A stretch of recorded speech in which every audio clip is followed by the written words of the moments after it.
Hi guys! So it's been a while. I had surgery. That was kind of why we were like gone for a while. I spent most of my time sleeping. So I promised I would do a video as to what happened. Well, I walk in the door. 7:30 in the morning on a Monday. And it was the September 7th, by the way, if anybody forgot. Um, I was greeted by a nurse who told me I needed to get changed into this outfit and this and do this. And I was like, okay, cool. I had to put on compression socks so I didn't get any clots in my legs. I then proceeded to meet with the surgeon who drew on me to do stuff. And this was like very much right out the bat. Like it was in already cool. I hadn't even had time to change, and the surgeon was in. Then the anesthesiologist was in there, and I was, and then finally I was putting on like all the clothing, and I think it had been like maybe 20 minutes, and the nurse comes to get me, and I walk from my room into the operation room, which I think is quite weird in my own opinion, that you walk to your own operation room. Um, um, and then of course they like laid me up on the bed, and then they checked my social security number. They asked why I was there. It was very interesting. They asked what medications what I was allergic to while they were putting general anesthesia in me, which was really awkward because I forgot like one of the most important medications that I can't take because it will literally kill me. And I was like, that's nice. I forgot. Well, I didn't die, so no harm done, right? I'll tell them next time. Don't put me on the spot while I'm trying to fall asleep at the same time. Don't do that. I actually am pretty sure I filled out a paper on it beforehand of what I'm not allowed to receive. So that was that. Um, and there I was, passed out. I don't know what happened. Aside from the fact that they took 1 kilo of my skin off, which was pretty exciting, actually, when I heard about that. Of course, I had to take out some of my piercings, obviously, for obvious reasons. Um, and then I woke up. Took me a lot longer to wake up than they thought I would because you're supposed to wake up. They're supposed to stop the anesthesia, and then you're supposed to wake up 5 to 10 minutes later within the operating room. Or that is what they said. And that is what happened to the person I was sharing a room with, actually. They woke up. They were completely having a conversation, slightly lucid, were able to talk.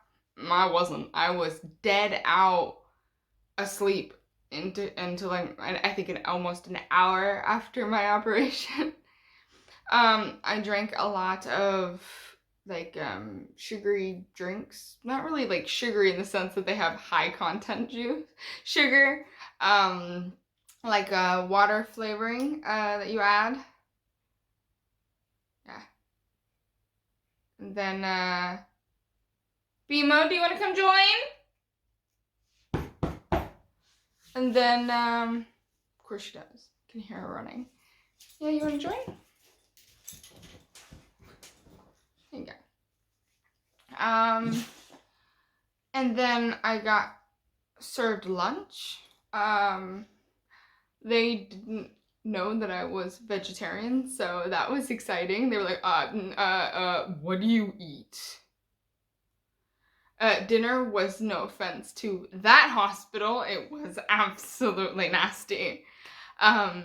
It literally tasted like I was just eating pure mushrooms, like pure sauteed mushrooms. And I already am like very picky with mushrooms.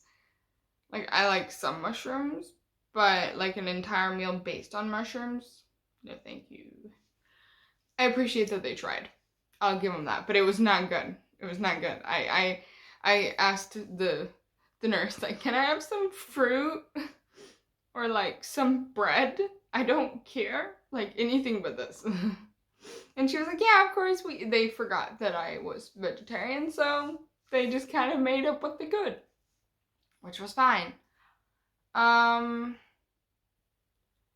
Yeah, I watched a lot of movies. I've heard different experiences with different people who received this surgery, and if you are able to take morphine, you are going to be alive and awake enough to want to do something like read a book or whatever because you're going to be there for so long. I don't think I slept very much. Of course not. Most people don't sleep a lot in foreign whatchamacallits.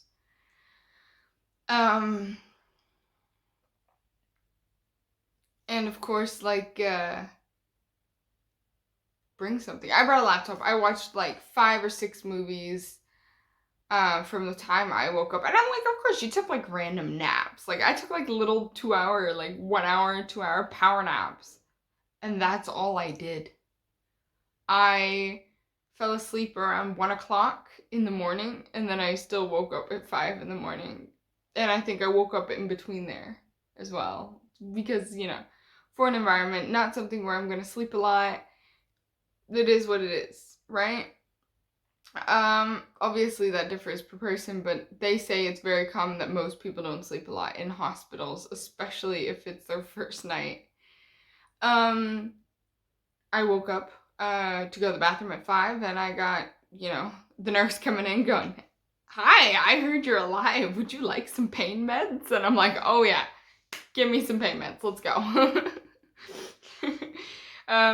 And I actually have I have a pain med schedule that I have to stick to, and I got some. It is synthetic morphine here. It's not real morphine, by the way. We don't have real morphine here. We only have synthetic morphine. The non-addictive kind. But you can still get addicted to it, but it's not the same in that sense. I don't even know how to explain it, but it's called synthetic. It's not like the real grade A class morphine, but it helps. So I was talking to Summer about the fact that when it's her turn, take the morphine, because if you're just sat on, normal paracetamol, Aleve, I think you're allowed to take ibuprofen as well. Depending, you can't mix them, but you can choose one. I don't know which other ones we have. Yeah, and just normal standard paracetamol. You're going to be in tears because I at one point was just dying and I was in crying. It was like, oh my god, breathing hurts, moving, just the slightest of having to adjust my legs, but breathing especially just hurts so bad. And then we found, I was just like, hey, can I have more pain meds? And they're like, yeah, can you take morphine? And I was like, never tried morphine, but sure, I'd like to try morphine. Anything that numbs this pain, I'm pretty happy about it. Because it really did hurt. You get sent home. I got sent home with a little goodie bag, which was kind of fun.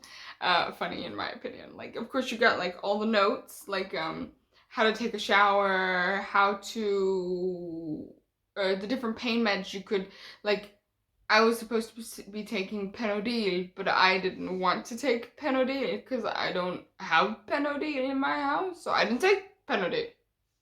Easy as that. They do send you home with medications, but the standard over-the-counter medications that you can grab, they don't send you home with because most people have them. Like the standardized paracetamol, most people have that for a headache or something at home, so they don't send you home with that. They send you home with the stronger stuff that, might not be as easy to get a hold of. And you get sent home with, of course, funnily enough, you get sent home with some pee pads because some people, not all people, I didn't have this issue, have bladder issues after they've been on anesthesia.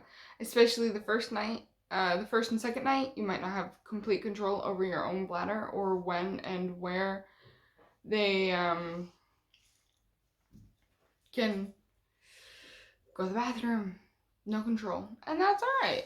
You also get some draining tubes. You get draining tubes.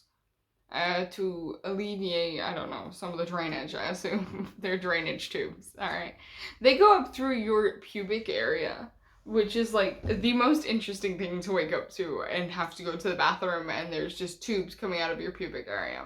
Interesting, very interesting. Um,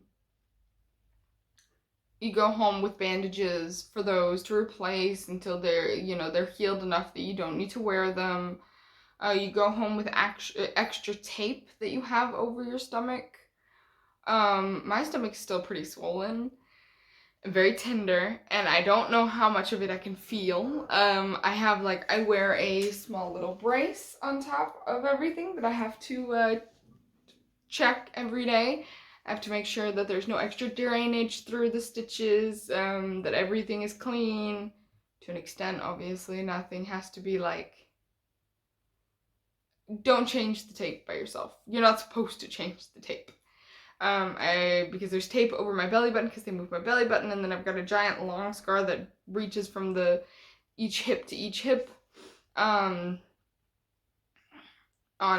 how they did my skin removal because I didn't have mini folds from my weight loss. Which with that, like, this surgery is a lot less complicated and it's a lot more routine because technically it's just a tummy tuck. Technically. They do a little bit more than that, but it is technically referred to as a tummy tuck, and that is what you get, but with a few extra things on top because you lost weight. You're not just there for cosmetic reasons. Yes, my government covered it for me. I actually got a question if the government paid for it. Yes, it is free, or free at the event of it happening, because I don't pay when I leave, so thus it is technically free. In that standardized definition of free. Will my taxes be higher because of it? No, it is not. My taxes stay the exact same number.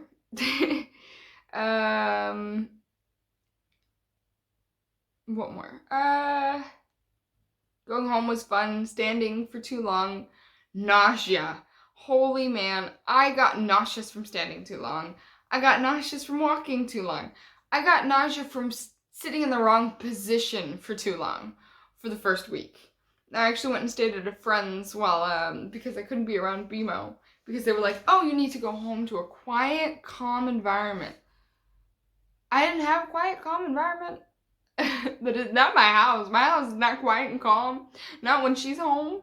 And I wasn't really supposed to be walking up and down a lot of stairs. And so I was like, okay, well, I'll just call a friend who lives an hour away and be like, hey, can I just like stay with you for a while?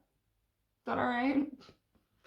I'm like heavily, severely unable to move most of the time, but like, hey, can I stay with you? And it's like, yeah, sure, whatever. It's cool.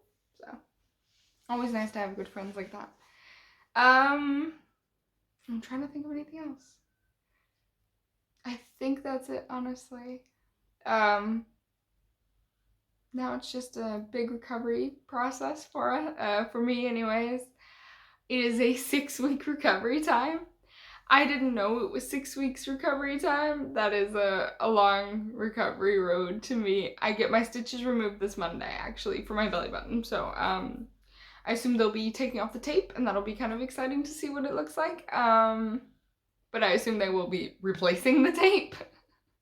So, because I only got real stitches, that they have to remove around my belly button, but around my stomach, end of my stomach, whatever you want to call it, pelvic line thingamajig, where they removed all the excess skin, they used dissolving ones, which is like really nice because I don't want to have all those stitches removed. I am not a big fan of stitches, so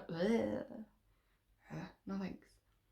But I'm only on my 2nd week of recovery, so I am working on it. Like, I have my days where I'm like, oh, fudge is gonna be the death of me. Not even kidding. And then other days where it's like, oh, I can do a few things. I can vacuum. I can move around a little bit more.